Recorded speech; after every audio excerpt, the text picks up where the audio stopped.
Hello friends, ये फटाफट GK का मेरा सामान्य विज्ञान का 8वां वीडियो है। तो चलते हैं, वीडियो देखते हैं फटाफट। तो पहला प्रश्न है, प्रोटीन किस अम्ल से एकत्रित होती है? तो अमीनो अम्ल से एकत्रित होती है। जो प्रोटीन है वो ऊर्जा उत्पादन और शरीर की मरम्मत के लिए आवश्यक होती है। तो 20 अमीनो एसिड ऐसे होते हैं जो जिसमें 10 जो है शरीर द्वारा प्राप्त होते हैं और 10 जो है भोजन द्वारा प्राप्त होते हैं। दूसरा प्रश्न है, डीएपी में कितने परसेंट फास्फोरस P2O5 तथा नाइट्रोजन पाई जाती है?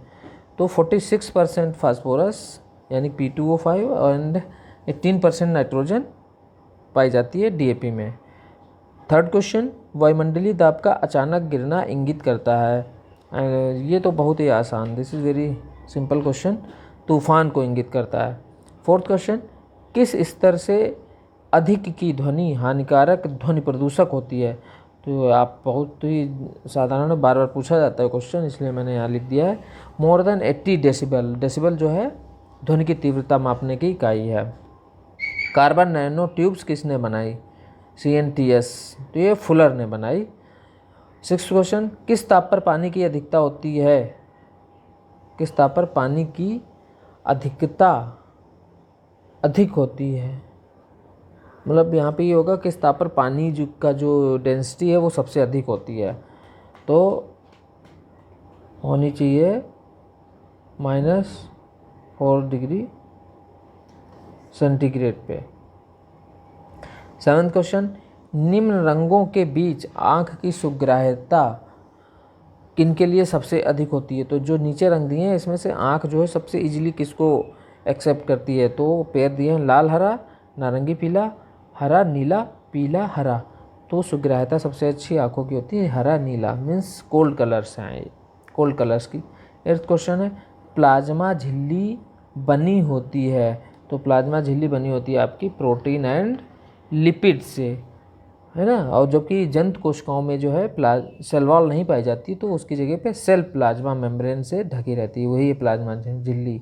प्लाज्मा मेम्ब्रेन मीन्स प्लाज्मा झिल्ली, उसी से ढकी रहती है जंतु सेल्स में, एनिमल सेल्स में। नाइन्थ क्वेश्चन, बायोचिप में क्या प्रयोग होता है? बायोचिप में प्रयोग होता है DNA, डीऑक्सीरिबोज न्यूक्लिक एसिड। DNA क्या है? ये हेरिडिटी मटेरियल है जो एक जनरेशन से दूसरे जनरेशन में ट्रेट्स को पहुंचाता है।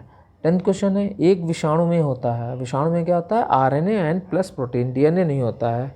एड्स विषाणु में, मोस्टली विषाणुओं में RNA ही होता है। 11th क्वेश्चन, इटाई रोग किसके दीर्घकालीन विषाक्तन से होता है? तो दीर्घकालीन किसका आप जो है यूज कर रहे हो किसी चीज़ में, आपके कैडमियम आता रहेगा तो आपको हो जाएगा इटाई डिजीज़। तो इसमें होगा क्या? अस्थियों और जोड़ों में दर्दनाक बीमारी हो जाएगी। 12th क्वेश्चन, हृदय की धड़कन नियंत्रित करने के लिए कौन सा खनिज मिनरल नेसेसरी आवश्यक है? तो ये है पोटेशियम, के सिंबल से इसको डिनोट करते हैं। 13th क्वेश्चन है, हाइड्रोफोबिया किसके द्वारा होता है? तो ये होता है एक वायरस, विषाणु द्वारा। हाइड्रोफोबिया मीन्स रेबीज डिजीज़, जो कि कुत्ते के काटने से होता है। तो ये विषाणु है लाइसा वायरस टाइप 1। अगर जिस कुत्ते ने काटा अगर 11 दिन के अंदर वो मरता नहीं है तो इसका मतलब वो आपके हो जाएगा, तो आपको उसके लिए टीके लगवाने पड़ेंगे तभी सही होंगे आप।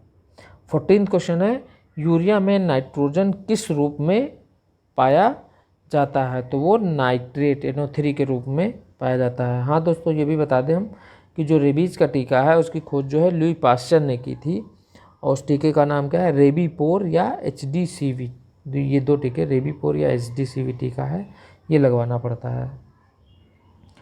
अब 15th क्वेश्चन, लास्ट क्वेश्चन, चुंबकीय अनुनाद बिंबीकरण, समझ गए आप इसको? चुंबकीय अनुनाद बिंबीकरण इस तरीके की लैंग्वेज होगी। तो आपको मान लो इंग्लिश में नहीं दिया है तो आपको ये भी समझना पड़ेगा। अगर आप हिंदी से पढ़ के दे रहे हैं, MRI मैग्नेटिक रिजोनेंस इमेजिंग किस परिघटना पर आधारित है? तो मानवीय कोशिकाओं का प्रतिचुंबकत्व मीन्स ह्यूमन सेल्स का जो है एंटी मैग्नेटिज्म के आधार पे ये परिघटना पर आधारित है। तो आई होप ये 15th क्वेश्चन आपके लिए बहुत ही महत्वपूर्ण होंगे दोस्तों। Thank you friends.